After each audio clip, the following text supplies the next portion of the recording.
আসসালামু আলাইকুম। আজ 6 ফেব্রুয়ারি 2025 বৃহস্পতিবার। শুরু করছি চেঞ্জ টিভি প্রতিদিনের গল্প অনুষ্ঠান। দর্শক, আপনাদের সঙ্গে রয়েছে আমি জহিরুল ইসলাম টুটুল। শুরুতেই সংবাদ শিরোনাম। হঠাৎ হাসিনার বিচারের জন্য রাজনীতিতে অবিশ্বাস্য যা হচ্ছে। সাবেক আইনমন্ত্রীর বান্ধবীর বিরুদ্ধে কঠোর অ্যাকশনে সরকার। 32 নম্বরকে আপার বাড়ির বলায় গণপিটুনি খেল নারী। এবার বিস্তারিত। জুলাই আগস্ট আন্দোলনে হত্যাকাণ্ডের দ্রুত বিচার ও সরকারি স্বীকৃতির দাবিতে রাজধানী শাহবাগ মোড় অবরোধ করে বিক্ষোভ করেছেন জুলাই অভ্যুত্থানে হতাহতদের পরিবারের সদস্যরা। বৃহস্পতিবার বেলা 11:15টার দিকে তারা শাহবাগ মোড়ে সড়ক অবরোধ করেন। এতে ওই এলাকায় যান চলাচল বন্ধ হয়ে যায়। এ সময় কয়েকজনের হাতে নিহতদের ছবি এবং ন্যায় বিচারের আহ্বান সম্বলিত প্ল্যাকার্ড দেখা যায়। কেউ কেউ সরকারের বিরুদ্ধে উদাসীনতা ও অবহেলার অভিযোগ তোলেন। তারা শেখ হাসিনাকে ভারত থেকে দ্রুত দেশে ফিরিয়ে এনে বিচারের মুখোমুখি করারও আহ্বান জানান। ছেলে হারানো এক অভিভাবক বলেন, আমরা গণহত্যার বিচার ও সরকারি স্বীকৃতির দাবিতে অনেকের দুয়ারে দুয়ারে গিয়েছি, কিন্তু সহানুভূতির পরিবর্তে পেয়েছি অবহেলা ও অসম্মান।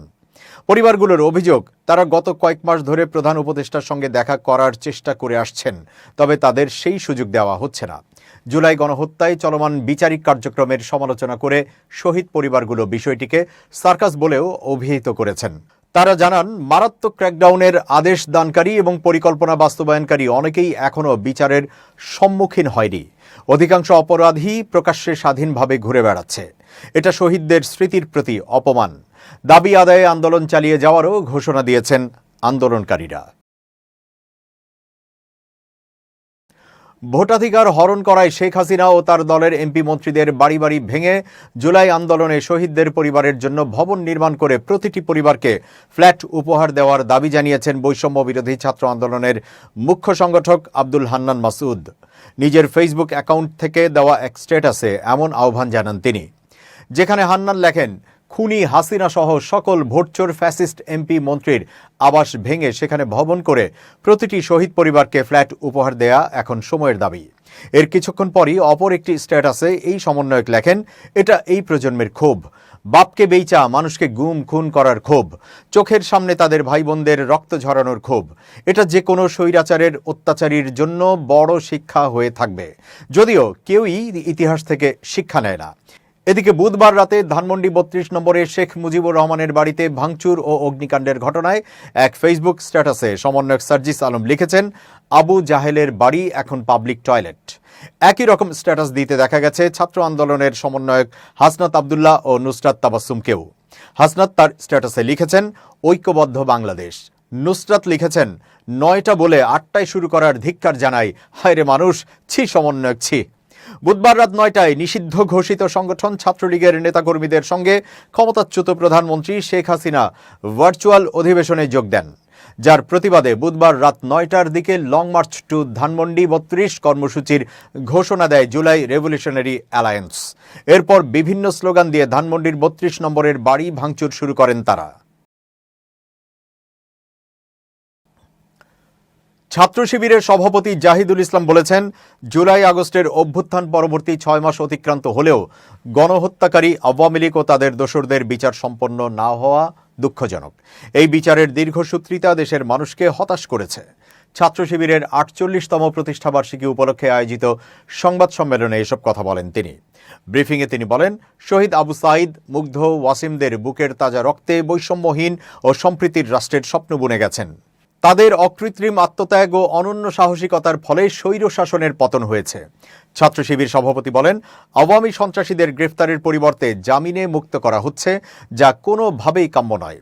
ছাত্রলীগ ও যুবলীগের সন্ত্রাসীরা এখনও আমাদের ভাইদের হত্যার উদ্দেশ্যে বিভিন্ন স্থানে হামলা করছে বলেও অভিযোগ করেন তিনি। সরকারের নির্লিপ্ততার কারণে পতিত স্বৈরাচার আবার মাথাচাড়া দিতে শুরু করেছে বলেও জানান তিনি। সংগঠনটির প্রতিষ্ঠাবার্ষিকী উপলক্ষে বর্ণাঢ্য র্যালি সহ আগামী 1 সপ্তাহ নানা কর্মসূচি গ্রহণ করেছে ছাত্র শিবির।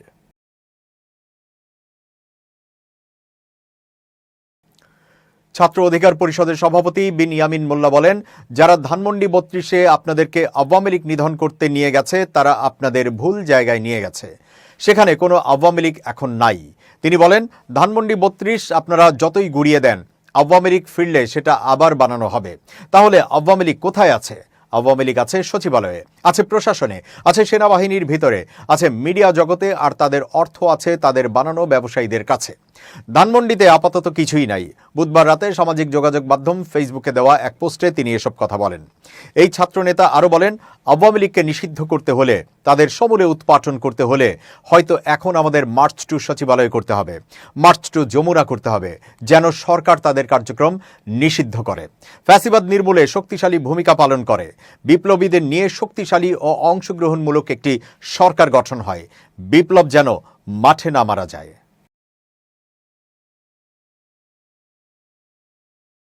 আওয়ামী লীগ সাবেক সাধারণ সম্পাদক, সাবেক সড়ক পরিবহন ও সেতুমন্ত্রী ওবায়দুল কাদেরের নোয়াখালীর কোম্পানীগঞ্জ উপজেলার বসুরহাট পৌরসভার গ্রামের বাড়িতে ভাঙচুর চালিয়েছে ছাত্র জনতা। পরে ঘরগুলোতে আগুন ধরিয়ে দেয় তারা। এ সময় সেখানে কাউয়া কাউয়া কাউয়া কাদের সহ নানা স্লোগান দেওয়া হয়। বৃহস্পতিবার দুপুর 1:45টার দিকে ফ্যাসিবাদ বিরোধী স্লোগান দিয়ে বসুরহাট পৌরসভায় 1 নম্বর ওয়ার্ড বড় রাজাপুর এলাকার কাদেরের বাড়িতে প্রবেশ করে বৈষম্য বিরোধী ছাত্ররা। স্থানীয়রা জানান, বসুরহাট পৌরসভার 1 নম্বর ওয়ার্ডে ওবায়দুল কাদেরের গ্রামের বাড়ি হলেও তিনি এ বাড়িতে থাকতেন না। মূলত এ বাড়িতে তার ছোট ভাই বসুরহাট পৌরসভার সাবেক মেয়র ও উপজেলা আওয়ামী লীগের সভাপতি আব্দুল কাদের মির্জা, তার আরেক ভাই উপজেলা আওয়ামী লীগের সদস্য শাহাদাত হোসেন ও মাস্টার ফজলুল কাদের মিন্টু থাকতেন। নোয়াখালী সফরে আসলে ওবায়দুল কাদের এই বাড়িতে আসতেন এবং দুপুরে খাওয়ার পর বিশ্রাম নিয়ে পুনরায় চলে যেতেন।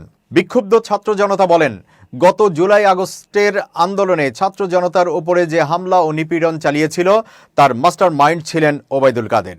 তার নির্দেশে নিরপরাধ ছাত্রদের হত্যা করা হয়েছে। তার নির্দেশে চলেছিল শিক্ষার্থীদের ওপর নির্যাতন। আওয়ামী লীগের বেশিরভাগ অপকর্মের মূল হোতা ওবায়দুল কাদের। তিনি এখনো পলাতক। পালিয়ে থেকেও তার দলের নেতাকর্মীদের উস্কে দিচ্ছেন এবং দেশ বিরোধী ষড়যন্ত্র করছেন। ছাত্র জনতা আরও অভিযোগ করেন, গত 5 আগস্টের পর ওবায়দুল কাদেরের ভাইরা তাদের পরিবার নিয়ে পালিয়ে যাওয়ার পর কে বা কারা ইন্ধন দিয়ে তার ক্ষতিগ্রস্ত বাড়িটি পুনর্নির্মাণ কাজ চালাচ্ছে। তারা এই ঘটনায় জড়িতদের চিহ্নিত করে বিচারের দাবি করেছেন। প্রসঙ্গত, বুধবার রাতে ধানমন্ডি 32 নম্বরের বাড়ি ভাঙচুর চালায় ছাত্র জনতা। এরপর সুধা সদনেও আগুন দেওয়া হয়। দেশের বিভিন্ন স্থানে শেখ মুজিবুর রহমানের মুরালগুলোতে হামলা চালানো হয়। রাজধানীর ধানমন্ডি 32 নম্বরে শেখ মুজিবুর রহমানের বাড়ি ভাঙার সময় এক নারী সহ 2 জনকে মারধর করেছে বিক্ষুব্ধ জনতা। বৃহস্পতিবার সকাল 11টার দিকে এই ঘটনা ঘটে। তাদের মধ্যে একজন পুরুষ ও একজন নারী। ওই নারী যুব মহিলা লীগের সদস্য বলে জানিয়েছে প্রত্যক্ষদর্শীরা। পুরুষ ব্যক্তিটির নাম পরিচয় জানা যায়নি, তবে প্রত্যক্ষদর্শীরা বলছেন তিনি আওয়ামী লীগের কর্মী। প্রত্যক্ষদর্শীরা বলেন, ওই নারী এসে বঙ্গবন্ধুর বাড়ি এটা না ভাঙাই ভালো এমন কথা বলছিলেন। অন্যদিকে কথা বলার সময় আপার বাড়ি বলায় এক পুরুষের ওপর হামলা চালায় বিক্ষুব্ধ জনতা। পুরুষ ব্যক্তিটি এসে সংবাদকর্মীদের লাইভ করতে নিষেধ করেন বলেও জানান তারা। প্রত্যক্ষদর্শীরা আরও বলেন, দেশের মধ্যে অরাজকতা করতেই তাদেরকে পাঠানো হয়েছে। এটা আওয়ামী লীগের নীল নকশা।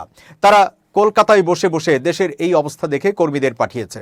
তারা জানে এখানে আসলে মার খাবেন, তারপরও তারা পাঠিয়েছে, কারণ এটা তারা প্রচার করতে পারবে। মার খাওয়ার উদ্দেশ্যেই তারা এখানে এসেছে। এর আগে গতকাল বুধবার রাতে আওয়ামী লীগের ফেসবুক পেজে শেখ হাসিনার বক্তব্য প্রচার করা হয়। পলাতক অবস্থায় তার এই বক্তব্য প্রচারকে ঘিরে ক্ষোভ ছড়িয়ে পড়ে শিক্ষার্থী ও বৈষম্য বিরোধী আন্দোলনে অংশ নেয়াদের মাঝে। দিনেই ঘোষণা দেওয়া হয় শেখ হাসিনার বক্তব্য প্রচারের সময় ধানমন্ডি 32-এর বাড়ি বুলডোজার দিয়ে গুড়িয়ে দেওয়া হবে। রাত 8টার দিকে দলে দলে শিক্ষার্থী ও বিক্ষুব্ধ মানুষ ধানমন্ডি 32-এর দিকে যেতে থাকেন। ফটক ভেঙে শিক্ষার্থী ও জনতা ভবনের ভেতরে প্রবেশ করেন। তাদের কেউ কেউ হাতে থাকা লাঠি ও ভারী বস্তু দিয়ে স্থাপনার বিভিন্ন অংশে ভাঙচুর করেন। পরে বৃহস্পতিবার সকালেও ধানমন্ডির 32 নম্বরে শেখ মুজিবুর রহমানের বাড়ি ভাঙা হয়। ছাত্র জনতার গণ অভ্যুত্থানের মুখে গত 5 আগস্ট ভারতে পালিয়ে যান শেখ হাসিনা। অভ্যুত্থানের দিনেই শেখ মুজিবুর রহমানের স্মৃতি বিজড়িত বাসস্থান ধানমন্ডি 32 নম্বরে ভাঙচুর করে আগুন লাগিয়ে দেয় ছাত্র জনতা। ভাঙচুর ও অগ্নিসংযোগের কারণে এই ভবনটি পরিত্যক্ত অবস্থায় ছিল। শেখ মুজিবুর রহমানের পারিবারিক এই বাসস্থান সর্বশেষ বঙ্গবন্ধু স্মৃতি জাদুঘর হিসেবে পরিচিত ছিল। সাবেক আইনমন্ত্রী আনিসুল হকের বিশ্বস্ত বান্ধবী ও আস্থাভাজন সহযোগী অ্যাডভোকেট তৌফিকা আফতাব ওরফে তৌফিকা করিমের দেশত্যাগে নিষেধাজ্ঞা দিয়েছেন আদালত। বৃহস্পতিবার ঢাকার মেট্রোপলিটন সিনিয়র স্পেশাল জজ জাকির হোসেন গালিব দুদকের আবেদনের পরিপ্রেক্ষিতে এই আদেশ দেন। দুদকের পক্ষে উপপরিচালক মোহাম্মদ জাহাঙ্গীর আলম এই আবেদন করেন। আবেদনে বলা হয়, ব্রাহ্মণবাড়িয়া 4 আসনের সাবেক এমপি ও সাবেক আইনমন্ত্রী আনিসুল হক ও মিসেস তৌফিকা আফতাব সহ অন্যান্যর বিরুদ্ধে বিভিন্ন অনিয়ম ও দুর্নীতির তদন্তের জন্য অনুসন্ধানী টিম গঠন করা হয়েছে। অনুসন্ধানকালে আনিসুল হকের বিশ্বস্ত ও আস্থাভাজন হিসেবে আইন মন্ত্রণালয় ও বিভিন্ন বিচারিক আদালতে নিয়োগ, বদলি ও জামিন সহ বিভিন্ন অবৈধ তদবির বাণিজ্য ও দুর্নীতির মাধ্যমে নিজ ও অন্যান্য নামে বিপুল পরিমাণ জ্ঞাত আয় বহির্ভূত সম্পদ অর্জন করেছেন। তৌফিকা তার অবৈধ আয়ের টাকায় বসুন্ধরা আবাসিক এলাকায় 6 কোটি 33 লাখ টাকায় একটা বিলাসবহুল বাড়ির মালিকানা অর্জন করেছেন। ইউনাইটেড কমার্শিয়াল ও সিটিজেন্স ব্যাংকে 23 কোটি 31 লাখ 74 হাজার 737 টাকা গচ্ছিত রয়েছে। সিটিজেন্স ব্যাংকে 5 কোটি টাকার বিনিয়োগ রয়েছে।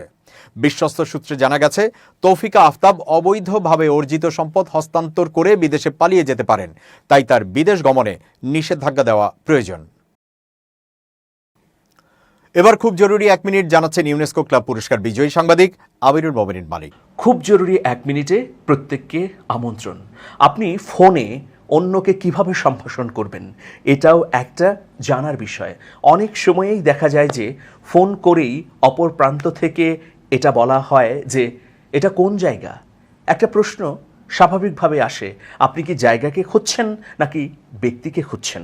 সুতরাং ফোন করে অন্য ব্যক্তির কাছে আপনি কি চান, কাকে চান, সেটি সুন্দরভাবে উপস্থাপনাও একটা কৌশলের বিষয়। ফোন করে প্রথমে আপনি সালাম দিন, আপনার পরিচয় দিন, এরপর আপনি যাকে খুঁজছেন তার কথা বলুন বা তিনি এই নাম্বারে আছেন কিনা জানতে চান। প্রিয় বন্ধুরা, নইলে আপনি ফোন করতে গিয়ে গোড়ায় গলদ হবে এবং আপনার কাঙ্ক্ষিত ব্যক্তিটি বিরক্ত হবেন, ফলে আপনার কাঙ্ক্ষিত কাজটি আর করা হয়ে উঠবে না। ভালো থাকুন, সবার জন্যই শুভেচ্ছা নিরন্তর। এবার দেশের বাইরের প্রসঙ্গ। আমেরিকায় থাকা 104 জন অবৈধ ভারতীয় অভিবাসীকে নিয়ে অমৃতসরে অবতরণ করে মার্কিন বিমান বাহিনীর বিমান। সংবাদ সংস্থা পিটিআইয়ের প্রতিবেদনে বলা হয়, বুধবার দুপুর 1:55 মিনিটে অমৃতসরের শ্রী গুরুদাস রামদাসজি আন্তর্জাতিক বিমানবন্দরে মার্কিন বিমান বাহিনীর C-17 বিমান অবতরণ করে। সূত্রের খবর, যে 104 জনকে ফেরানো হয়েছে তাদের মধ্যে 33 জন হরিয়ানার বাসিন্দা, 33 জন গুজরাটে থাকতেন, 30 জন পাঞ্জাবের বাসিন্দা, 3 জন করে উত্তরপ্রদেশ ও মহারাষ্ট্রের বাসিন্দা। চণ্ডীগড়ের বাসিন্দা 2 জন, যদিও সরকারিভাবে বিষয়টি নিয়ে কিছু জানানো হয়নি। কোটি টাকা খরচ করে নিজের এবং নিজের পরিবারের জন্য আমেরিকার স্বপ্ন কিনেছিলেন তারা। শেষ পর্যন্ত আমেরিকার সামরিক বিমানে চেপে ফিরতে হলো দেশে। আমেরিকা থেকে ভারতীয় অভিবাসীদের বিতরণ ইস্যুতে উত্তাল হয়েছে সংসদ। বারবার মুলতবি করতে হয়েছে অধিবেশন। লোকসভায় কংগ্রেস সহ বিরোধীরা বলছে ভারতীয়দের চরম অপমান করা হয়েছে। কংগ্রেস দলের আইন প্রণেতা গৌরব গগৈ সংসদের নিম্নকক্ষে একটি নোটিশে বলেছেন, এই ব্যক্তিদের নির্বাসন প্রক্রিয়া চলাকালীন বেঁধে রাখা হয়েছে এবং তাদের সঙ্গে অবমাননাকর আচরণ করা হয়েছে। তাদের মানবিক মর্যাদা এবং অধিকার ক্ষুণ্ণ করা হয়েছে, যা উদ্বেগের। কংগ্রেস দলের অন্য একজন সদস্য মানিকম ঠাকুর একটি পৃথক নোটিশে ভারতের পররাষ্ট্রমন্ত্রী এস জয়শঙ্করকে মোদী সরকারের অবস্থান এবং সমস্যাটি সমাধানের জন্য অবিলম্বে বিবৃতি দেওয়ার আহ্বান জানিয়েছেন। ভারতীয় পররাষ্ট্র মন্ত্রণালয় এবং মার্কিন দূতাবাস তাৎক্ষণিকভাবে মন্তব্যের অনুরোধে সাড়া দেয়নি। সংসদে অধিবেশন শুরু হওয়ার পরপরই সরকারের প্রতিক্রিয়ার দাবিতে বিরোধীরা স্লোগান দিলে সংসদের উভয় কক্ষের অধিবেশন দুপুর পর্যন্ত মুলতবি করা হয়। নয়াদিল্লি বলছে যে তারা এই ধরনের অবৈধ অভিবাসীদের বিস্তারিত তথ্য যাচাই করার পর বক্তব্য রাখবে। মার্কিন যুক্তরাষ্ট্র ভারতের বৃহত্তম বাণিজ্য অংশীদার এবং এই দুই দেশ গভীর কৌশলগত সম্পর্ক গড়ে তুলছে, কারণ তারা চীনকে মোকাবেলা করতে চায়।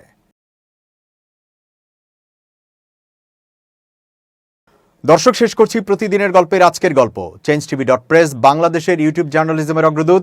ভিজিট করুন এর ওয়েবসাইট www.changetv.press, youtube.com/changetvpress এবং সাবস্ক্রাইব করুন চ্যানেলটি।